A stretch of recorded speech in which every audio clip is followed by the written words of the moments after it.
भगवान को सहारा मन लेने से मुझे क्या मिलेगा? श्री कृष्ण ने क्यों कहा कि संसार मृत्युलोक है? सुख क्यों गायब हो जाता है?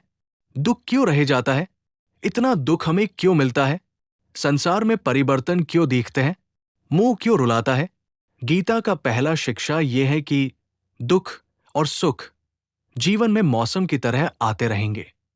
ना सुख हमेशा रहने वाला है, ना दुख हमेशा रहने वाला है। इसलिए दुख आए तो घबराना नहीं चाहिए, और सुख आए तो उसकी आदत नहीं लगनी चाहिए, क्योंकि ये दोनों ही चीजें आज नहीं तो कल बदल ही जाएंगी। गीता का दूसरा शिक्षा यह है कि मौत से डरना बिल्कुल व्यर्थ है। श्री कृष्ण ने अर्जुन से कहा, यह संसार मृत्युलोक है। जिसका भी जन्म हुआ है वो एक दिन जरूर मर जाएगा। जिसका आरंभ हुआ है उसका अंत अवश्य होगा। हम इसे रोक नहीं सकते। जैसे हम रोज नए कपड़े बदलते हैं, वैसे ही हमारी आत्मा नया शरीर धारण करती है। मृत्यु सिर्फ इस जीवन का एक नया आरंभ है, जीवन का अंत नहीं। आत्मा कभी नहीं मर सकती, ना ही उसे कोई मार सकता है। लेकिन मौत का डर मनुष्य को सदा लगा रहता है। मौत का दुख भी इंसान को सबसे ज्यादा होता है।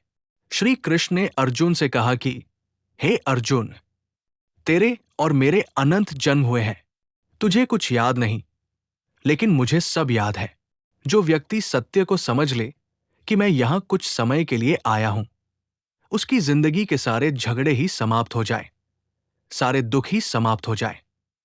जब इस संसार से जाना ही है तो दुख किस बात का?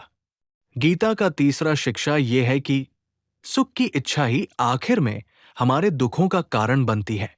श्री कृष्ण ने अर्जुन से कहा कि जितना मनुष्य सुखों की लालच और इच्छा करता है, उतना ही उसकी इंद्रियां सुख भोग में आसक्त हो जाती है।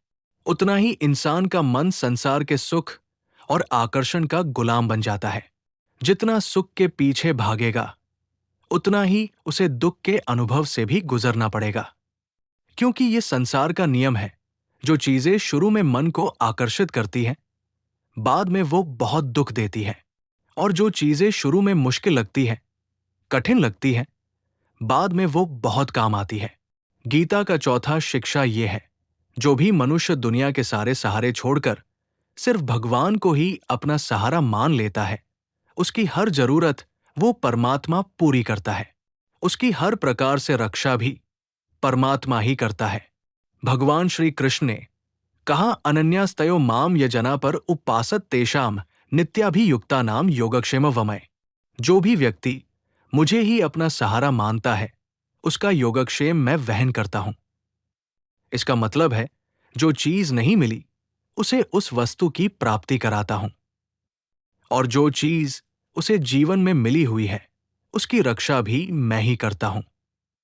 श्री कृष्ण कहते हैं, जो मुझ पर निर्भर हो जाता है उसकी हर जरूरत भी मैं पूरी करता हूं, और उसकी हर प्रकार से रक्षा भी मैं ही करता हूं। गीता का पांचवा शिक्षा यह है, इस संसार में हमारा कुछ भी नहीं है। गीता सार में आपने कई बार सुना होगा कि तुम्हारा क्या गया जो तुम रोते हो। कल तक आप जिसके बिना जी नहीं सकते थे, आज उनका आपके साथ कोई रिश्ता नहीं, बातचीत तक नहीं।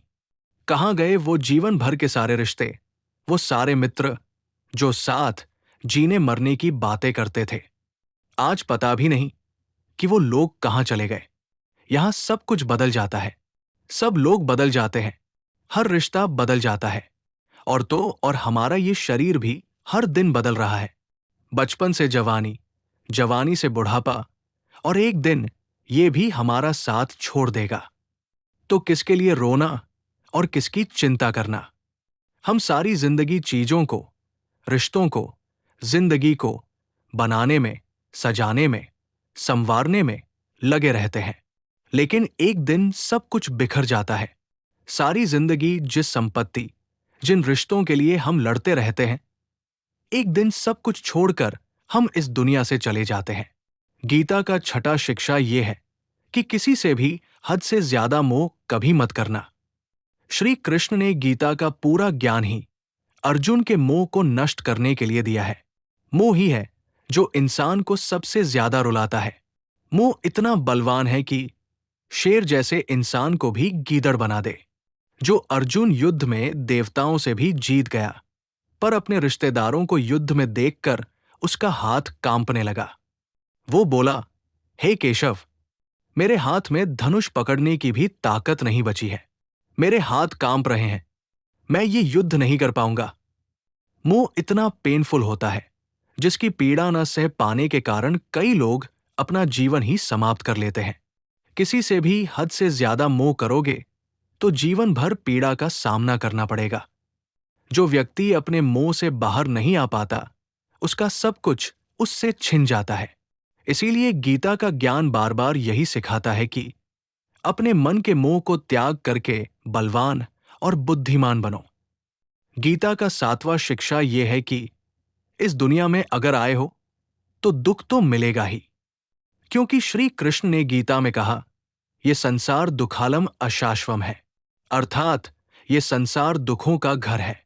जिसे औषधालय में औषधि मिलती है, पुस्तकालय में पुस्तकें मिलती है, चिकित्सालय में चिकित्सा होती है, वैसे ही ये संसार दुखालय है और ये संसार अशाश्वत भी है।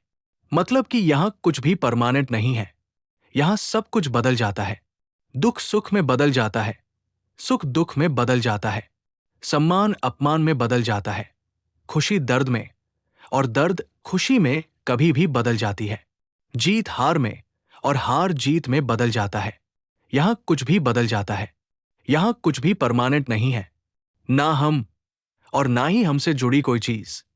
अगर आपको इस वीडियो से कुछ नया शिख मिला हो, नया ज्ञान मिला हो, तो इस वीडियो को लाइक, शेयर और सब्सक्राइब करना ना भूले, क्योंकि ज्ञान बांटने से बढ़ता है।